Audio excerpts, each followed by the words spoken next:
Welcome all of you again in my video। ये देखिए question जो लिखा हुआ है ये समांतर श्रेणी का है, ठीक है, क्लास 10th के एनसीईआरटी का क्वेश्चन नंबर 19।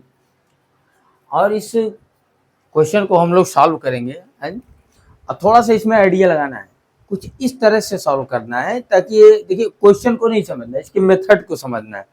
इसमें थोड़ी सी गलती होती है और गलती कहाँ से होती है अभी देखिएगा, इसको हम लोग सॉल्व करते हैं फिर उसमें देखने को मिलेगा। चलिए क्वेश्चन देखते हैं क्या कह रहा है। क्वेश्चन कह रहा है कि एक सीढ़ी के क्रमागत डंडे परस्पर 25 सेंटीमीटर पे हैं।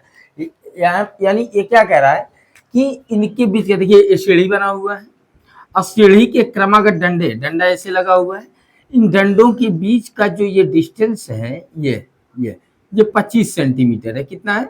25 सेंटीमीटर। ये हो गया। और कह रहा है डंडे 25 सेंटीमीटर पर लगे हुए हैं। पहला चीज एक फैक्ट मिला कि इनके बीच का गैप कितना है? 25 सेंटीमीटर। और कह रहा है कि देखिए चित्र में डंडों की लंबाई एक समान रूप से घटती जाती है। डंडों की लंबाई जो है, अब देखिए ये डंडा जो है नीचे वाला डंडा बड़ा है, ऊपर देखिए सीढ़ी क्या हो गया, पतला होता गया है, तो नीचे वाला डंडा चौड़ा लगा है, उससे छोटा फिर लगा, उससे छोटा, तो डंडों का लेंथ घटते जा रहा है। ये नहीं घट रहा है, ये इनके बीच का जो डिस्टेंस है ये एकदम सेम है। इसका मतलब ये हो रहा है कि ये 25 सेंटीमीटर है तो ये भी 25 सेंटीमीटर, यहाँ भी जो लगेगा वो भी 25 सेंटीमीटर पे लगेगा। सभी डंडे कितने कितने डिस्टेंस पे लगेंगे? 25-25 सेंटीमीटर पे लगेंगे, ठीक है। तो अब कह रहा है कि डंडों का लेंथ कम हो रहा है, यानी ये 25 है, 25 से कुछ कम होगा, उससे कम ये होगा, ऐसे थोड़ा थोड़ा घटते चला जा रहा है। और फिर कह रहा सबसे नीचे अगर देखें, सबसे निचला जो डंडा है वो 45 सेंटीमीटर है और सबसे ऊपर का डंडा जो लगा हुआ है ये 25 सेंटीमीटर है। और कह रहा है यदि सबसे ऊपरी तथा निचले डंडों के बीच का डिस्टेंस, अब यही दिमाग लगाना है कि लास्ट वाला डंडा और जो पहला डंडा है इसके बीच का टोटल लेंथ दिया है 2, यानी 2 सही 1/2 मीटर, जिसको इंग्लिश में 2 होल 1/2 बोलेंगे, यानी 2.5 मीटर है। तो कह रहा है ये बताइए अगर डंडे जितने लगे हुए हैं, इन डंडों को पूरा बनाने के लिए एक डंडा अगर लेना हो तो कितना बड़ा डंडा लेंगे कि उसको काट काट करके इसको बनाया जा सकता है, ठीक है। तो ये जो क्वेश्चन है इसको थोड़ा सा पहले हम लोग आइडिया लगाते हैं। पहले ये देखते हैं कि डंडे कितने लगे हुए हैं, कितने डंडे लगेंगे, तो कितना डंडा लगा होगा। अब ये देखिए 2.5 मीटर है, 2.5 मीटर है और इनके बीच का डिस्टेंस सेंटीमीटर में दिया हुआ, तो मीटर को पहले हम क्या करेंगे, सेंटीमीटर में बदलेंगे, ठीक है।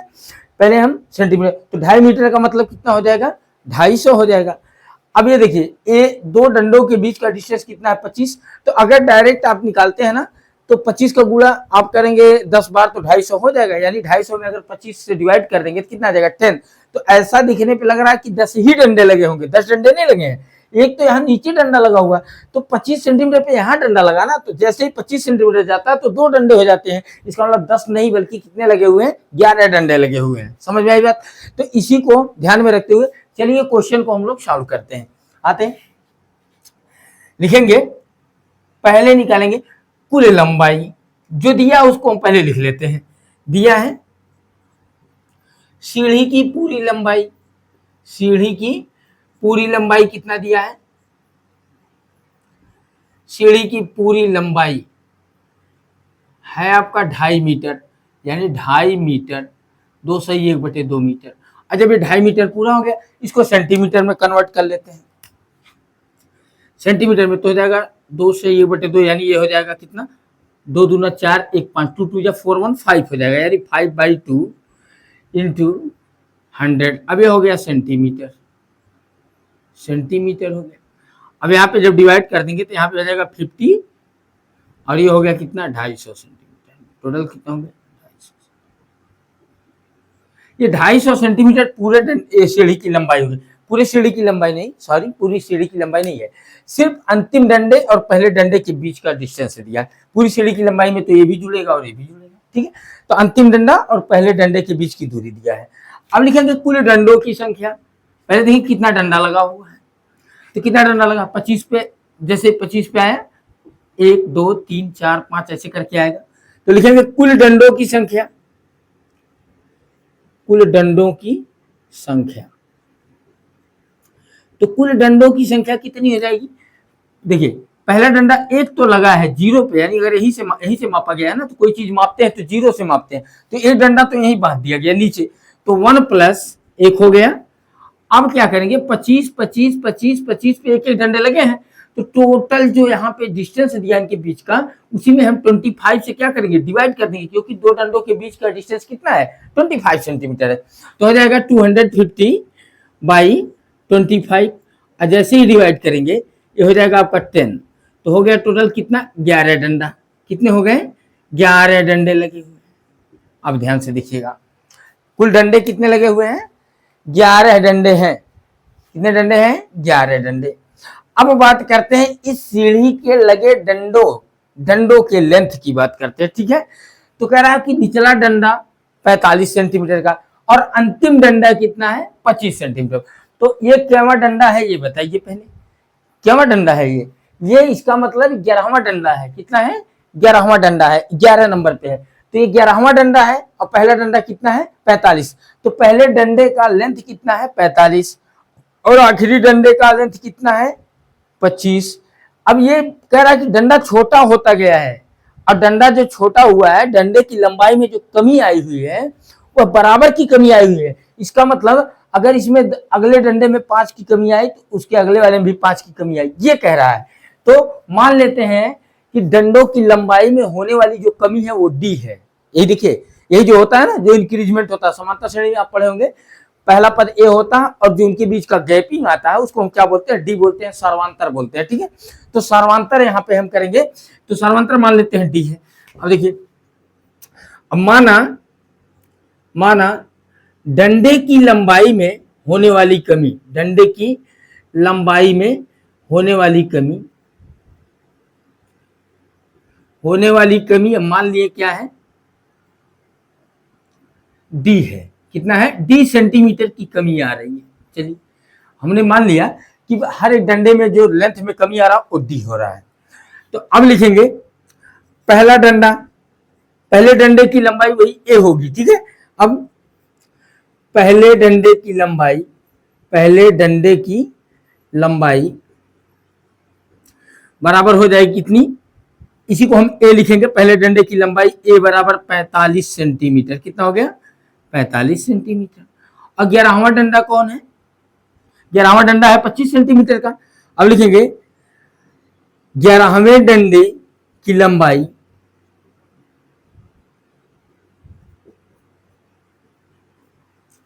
ग्यारहवें डंडे की लंबाई यानी ए 11, यही 11वां डंडा है, ये कितना है, 25 सेंटीमीटर। एन बराबर हमें मिल चुका है, कितने डंडे लगे हुए हैं, 11। अब हमको निकालना क्या है, देखिए डी निकाल लें, कितने की कमी आ रही है, और डी निकालने के बाद हम क्या करेंगे, यस निकाल लेंगे, सब डंडों की लंबाई निकाल लेंगे, उसके बाद आ जाएगा। तो हम क्या करेंगे यहाँ पे, अब यहाँ पे लिखेंगे A N equal A plus N minus 1 into D से, ये फार्मूला लगा दिए। तो ए एन 11वां डंडा है, ए 11 बराबर ए प्लस, ए पहला पद कितना है हमारा, 45 हो गया, 45 प्लस एन की जगह 11 लिखेंगे, माइनस 1 हो जाएगा, और डी की जगह पे कितना लिखाएगा, डी ही लिखाएगा, ठीक है। तो अब ये 11वां की बात करें तो 11वां डंडा कितना है, 25 है। तो यहाँ हो गया 25 बराबर 45 प्लस 11 माइनस 1, इसका मतलब 10 डी हो गया। अब यहाँ पे इधर आके घटा देंगे, जब 45 हो जाएगा, 45 में 25 जाएगा, तो यहाँ पे बचेगा -20। ध्यान से देखिए, माइनस कितना आ गया, 20 बचेगा, सॉरी हाँ -20 हो गया, प्लस 10 डी ये होगी, और डी से डिवाइड करेंगे तो आ गया -20। इसका मतलब डी बराबर कितना है हमारा, -20। इतने की उसमें क्या आ रही है, कमी आ रही है, ठीक है। यानी 20 सेंटीमीटर ये छोटा होता जा रहा, सॉरी 10 से डिवाइड करेंगे,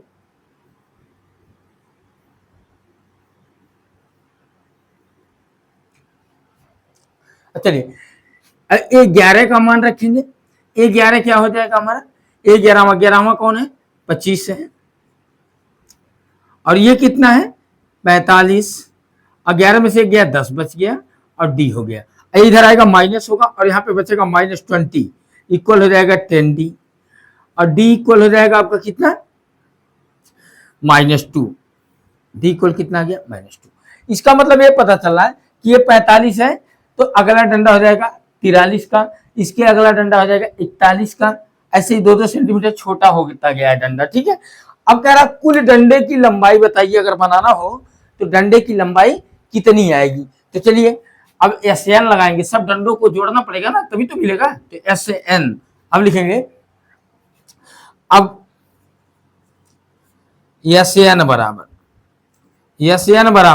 n by 2 in the bracket 2a plus n minus 1 into D, ये हो गया। SN ये देखिए माइनस सिंबल ये कहता है, माइनस सिंबल यही बताता है हमको कि ये डिक्रीजमेंट हुआ है। क्या हुआ है? डिक्रीजमेंट हुआ। अगर प्लस में आता है तो कहते हैं इंक्रीजमेंट हुआ, यानी कमी आएगी तो माइनस में और वृद्धि होगी तो क्या हो जाएगा? प्लस में हो जाएगा। तो SN 11 डंडों को जोड़ना है तो 11 यहाँ पे लिखा है S11 यानी 11 डंडों की लंबाई बराबर 11/2। अब ब्रैकेट में 2 गुणे कितना हो जाएगा? A का मान कितना रख देंगे? 45 प्लस n का मान कितना रखेंगे? 11 माइनस 1, और इसका मान कितना हो जाएगा? d का मान कितना हो जाएगा? यहाँ पे 2 हो जाएगा। कितना हो जाएगा? 2 -2 रखाएगा। अब उसके बाद क्या करेंगे? S11 निकालना है तो 11/2 और यहाँ पे हो गया 90 और यहाँ पे हो गया कितना हो रहा है? 10 में से देखिए 10 हो जाएगा, 10 का गुणा यहाँ पे करेंगे 2 में हो जाएगा -20 हो जाएगा। ठीक है, अब यहां से इसको कैलकुलेट कर लेते हैं। S11 इक्वल हो जाएगा आपका 11/2, अब ब्रैकेट में यहाँ देखिए 90 माइनस 20 हो गया 11/2, यहाँ हुआ 70, यहाँ से डिवाइड कर देंगे कितना हो जाएगा? 35। अब यहाँ गुणा कर दीजिए, 11 25 55 हो गया, 11 तिया 33, 33 में 5 जोड़ देंगे कितना हो जाएगा? 38। 385 सेंटीमीटर। इसका मतलब हुआ कि अगर 385 सेंटीमीटर, ध्यान से देखिए, यानी कुल डंडे का लेंथ अगर जोड़ेंगे आप तो कितना हो जाएगा? 385 सेंटीमीटर। इससे ये पता चल रहा है कि अगर एक डंडा खूब बड़ा ले लें उसकी लंबाई कितनी हो जाए? 385 सेंटीमीटर। तो उसमें से हम क्या कर सकते हैं? डंडों को काट काट करके इसी साइज का, यानी पहला 45 सेंटीमीटर, दूसरा 43 सेंटीमीटर, इसका अगला 41 सेंटीमीटर, 39 सेंटीमीटर, ऐसे करके हम व्यवस्थित कर सकते हैं। ठीक है, तो ये रहा आपका आंसर इस क्वेश्चन का। ये एनसीईआरटी में पूछा गया क्वेश्चन है। तो देखिए इसमें जो क्वेश्चन आते हैं, इसमें के क्वेश्चन और भी इस तरह से आते हैं। एक आदमी है, आदमी के पास इतना आलू है या इतना प्याज है, वो प्रतिदिन इतना बेचता है और प्रतिदिन उसके बिक्री में, यानी विक्रय करने वाले आलू के द्रव्यमान में कमी आती जाती है, कितने की कमी आती है वो ज्ञात करना हो, और पहले दिन बेचे गए आलूओं की संख्या पता हो। ठीक है, तो इस तरह के क्वेश्चन को आप ऐसे सॉल्व कर लेंगे और आशा करते हैं कि आपको समझ में आया होगा। चलिए फिर क्या करेंगे, अभी देखिए और भी क्वेश्चन है जिनको कराए देंगे। एनसीईआरटी के जो भी क्वेश्चन है आप क्या करें, देखें और कमेंट बॉक्स में कमेंट करें कि क्वेश्चन नंबर है, उससे रिलेटेड वीडियो बना करके मैं अपलोड कर लूंगा। आप इसको क्या कर सकते हैं, देख सकते हैं। और इसे देखने के लिए बहुत बहुत आप लोगों का धन्यवाद। और वीडियो को स्किप करके ना देखा करें। ठीक है, बड़ी मेहनत लगती है वीडियो बनाने में। ठीक है, मेहनत ये लगती है, क्वेश्चन लिखो फिर उसके बाद सॉल्व करो। फिर क्या होता है, कभी कभी प्रॉब्लम हो जाता है, बीच में कुछ टेक्निकल इश्यू आ जाते हैं जिसके कारण क्या होता है, वीडियो बीच में पेंडिंग में रहता है तो फिर से बनाना पड़ता है। तो आप लोग क्या करेंगे, इस वीडियो को एकदम बिना स्किप किए हुए लास्ट तक देखते रहेंगे। और बाकी भी क्वेश्चन कराए गए हैं जिनका लिंक डिस्क्रिप्शन बॉक्स में दे दिया जाता है, उसको आप जा करके वहां से देख सकते हैं। Thanks for watching, that's all, over to you and see you again very very quickly. बहुत जल्दी फिर हम क्या करेंगे, आपसे मिलेंगे। धन्यवाद।